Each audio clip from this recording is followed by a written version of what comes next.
Okay, today what we're going to be talking about are regression models, and regression models there are several different types.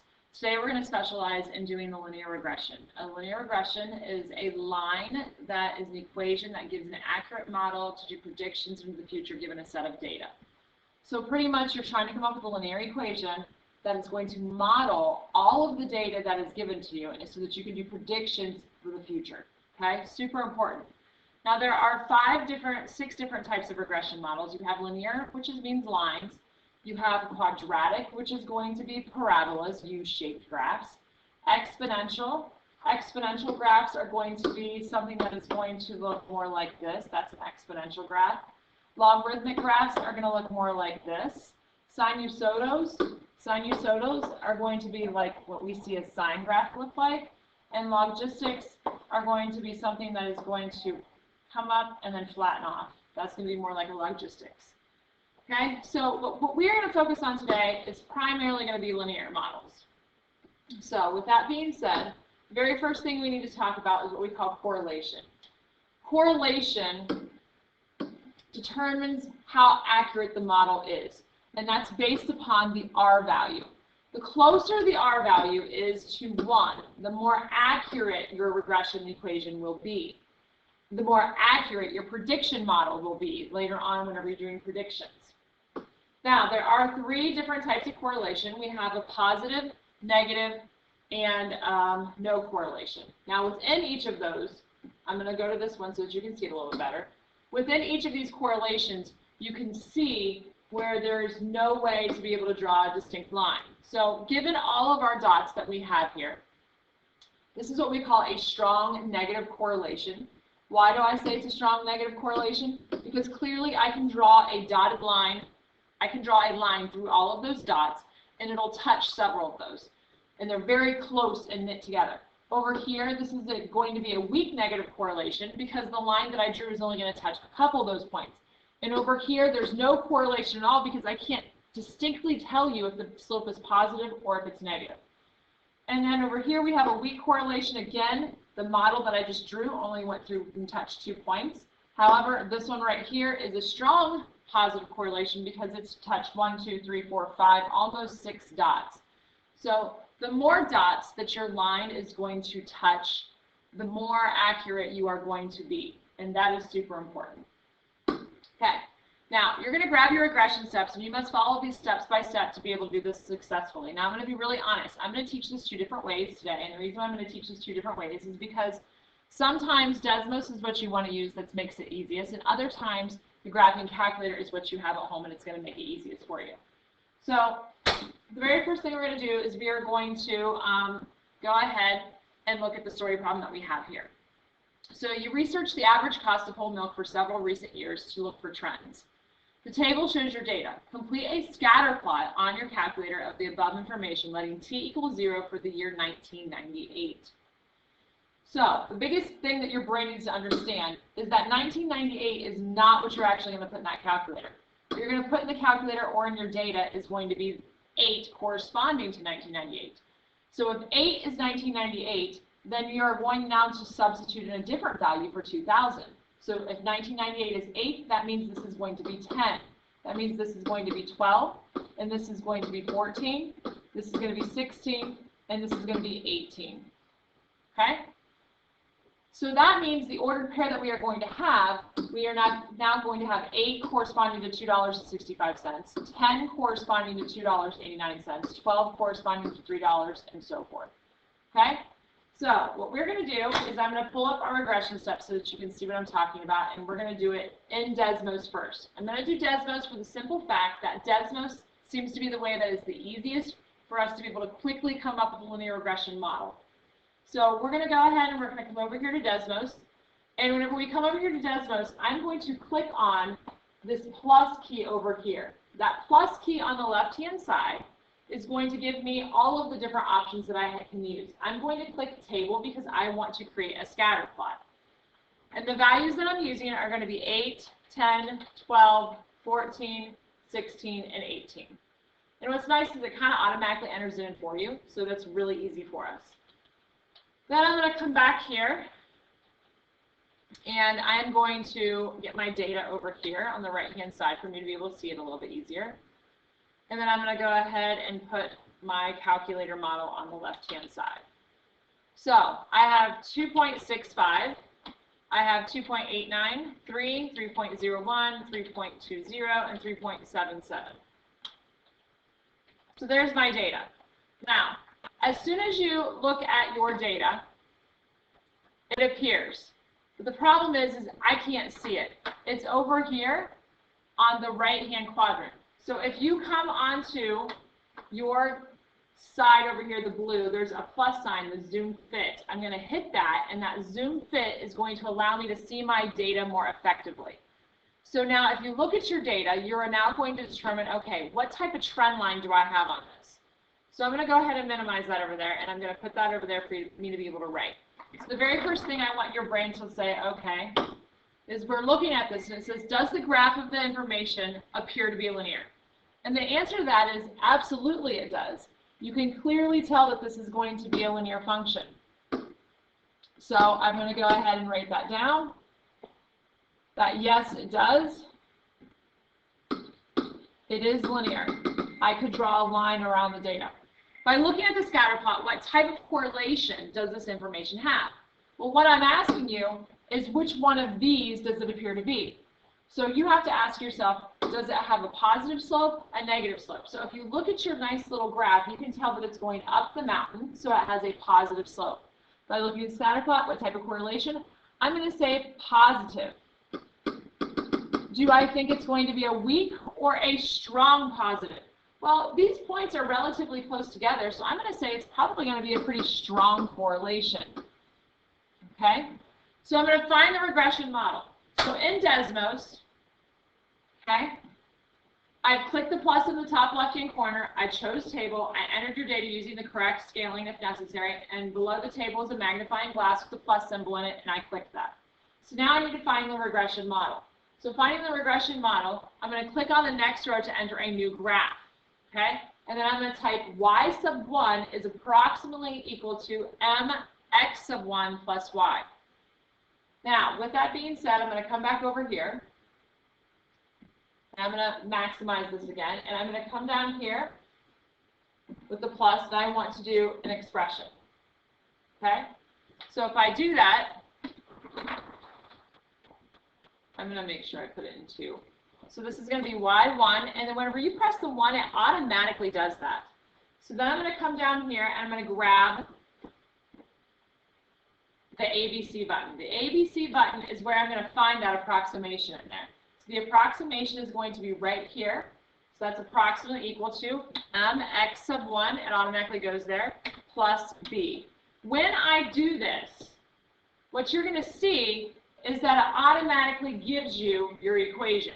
So I hit enter, and it gives me my r squared value, and it gives me everything I want.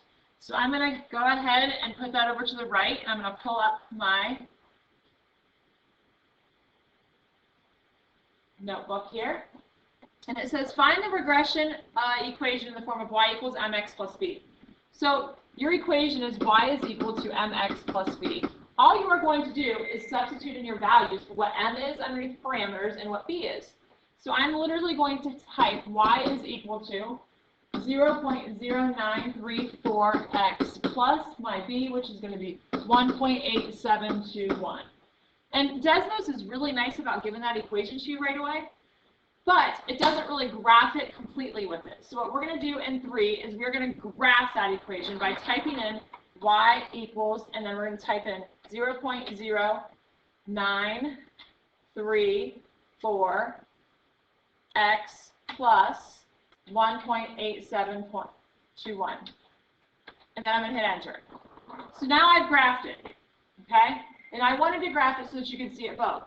Now, if you look at your r squared value is going to be 0.08457. However, I only want my r value. So my r value is the one that we actually want, not the r squared, but the r value. So that's 0.9196. And what type of correlation do you think that is? Well, I'm going to say that it is probably just going to be a positive correlation. It's not really that strong, I mean, it is 0.9, but I've seen higher ones. I've seen 0.9999, which means that it's going to be a really strong one. So we're going to interpret using words what the slope of this equation means. So we've already done everything that we can over there. So now we're going to go back to the story problem. We're going to say, okay, well, what does X mean and what does Y mean? X represents your year, and Y is going to represent your cost of your milk. Okay?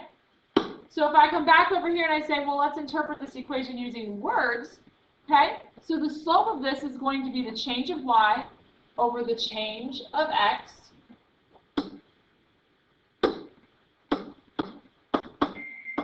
So the change of Y is going to be the cost of the milk over the change of X, that's going to be the year. And that is going to be 0.0934, all over 1. Now, remember, we're talking money. So basically what this means is I have to get rid of the 34, okay? Because now, whenever I'm talking money, I have cents. So this means every year,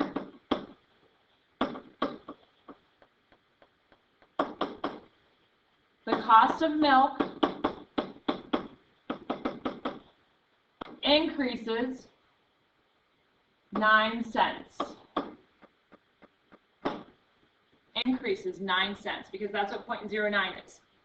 Then it says interpret using words what the Y-intercept means in this equation. So we're going to come back over here and we're going to say, okay, well, the Y-intercept is going to be the point 0B. Okay? Well, 0 is going to correspond to a year, and B is going to correspond to a cost. So in my equation, this right here is my B value.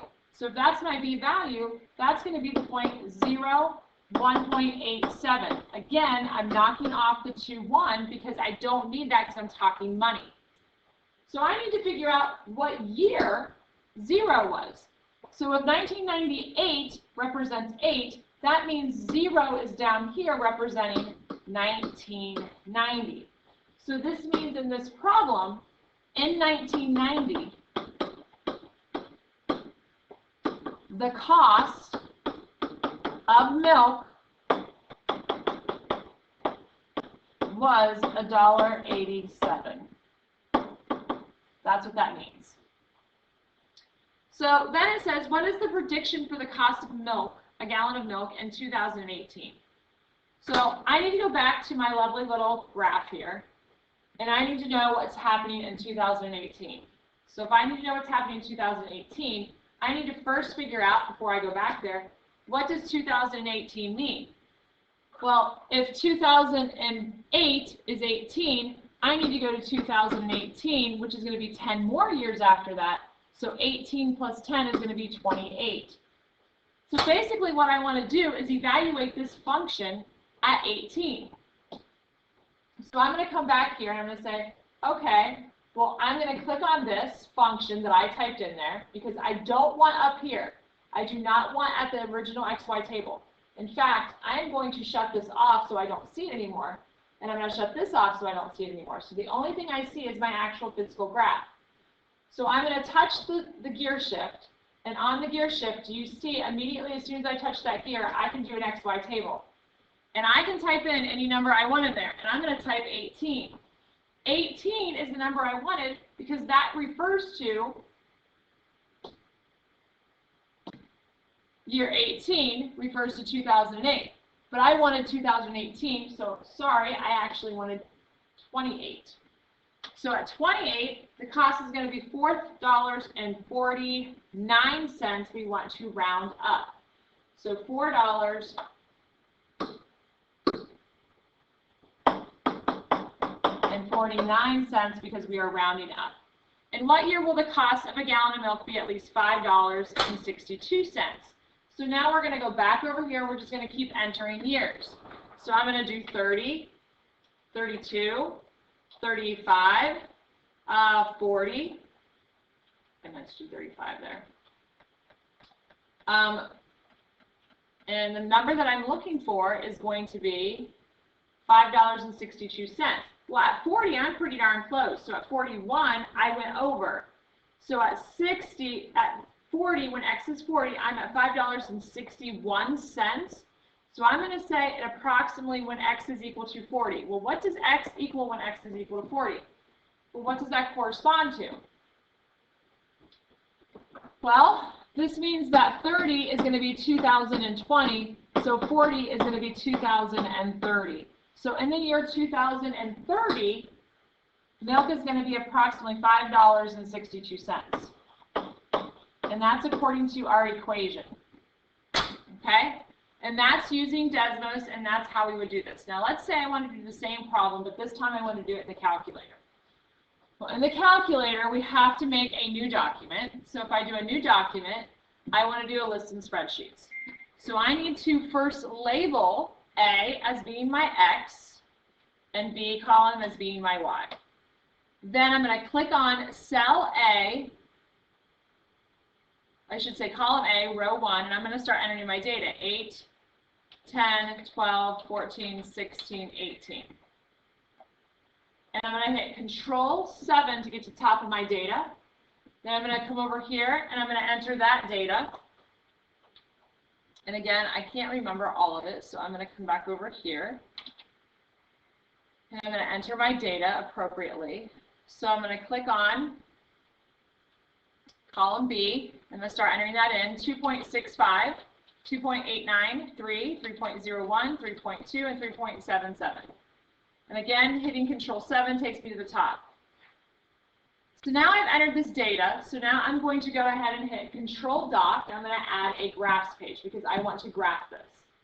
This F1 indicates I'm doing a function. If I hit Menu, and I go to Graph, Entry, and I do Scatter Plot, well, it wants me to know what did I label my X coordinates to be. I labeled them as X, and what did I label my Y to be? As Y, and then I'm going to hit Graph. Can't see it all, so I'm going to hit Menu, Window Zoom, and you want to do Fit. So now I see it. I can clearly see that it has a positive regression. So now I'm going to do Control Doc again, and now I'm going to add a calculator page. I'm going to hit Menu, Stats, and Stat Calculation. In Stat Calculation, I want a linear regression, which is MX plus B. Then it says, what list do you want to use? Well, I definitely want to use my X's for my X list and my Y's for my Y list. And it only gives me those two options. And then it says, well, where do you want to save your regression equation to? Well, I want it in F1. So there's my regression model. And if you look, it's exactly the same model that we had written down right here. It is 0.0934 plus 1.8721. And you can clearly see that because right here is what I'm talking about. You can see this and you can see this. They are exactly the same, okay? Now, with that being said, I have my equation, and so I'm going to go ahead and I'm going to graph my equation now. So if I graph my equation, I have to go back to my graph page, and I'm going to hit Menu, and I want to hit Graph Entry so I can go to my function. Notice it puts me to F2, and the reason why is because in F1, I already have something in there, so that's my regression equation. I simply hit Enter to activate it. So at this point, I can hit Control-T to get a lovely little XY table for every single thing that I talked about. And those predictions, if I want to go all the way down here for $5.61, I can see that that's going to correspond to year 40, just like we had done in the other one. In addition to that, if I click back on my 1.3 page, which is going to be my calculator page, as soon as I hit F1, it bolds it, and I can just simply do a 28 to find out that it's going to be $4.48, which is exactly what we had utilized over here, and we rounded up, so $4.49. So there are pros and cons to both methods, but I just wanted to make sure that I touched both of them for you so you could see how to do it with the calculator as well as seeing how to do it with Desmos. Tonight's homework is simply going to be doing the regression model, linear regression worksheet, and we will go over it. The biggest thing I need you guys to make sure that you do is follow the step-by-step instructions and look at their directions and understand what year represents and station.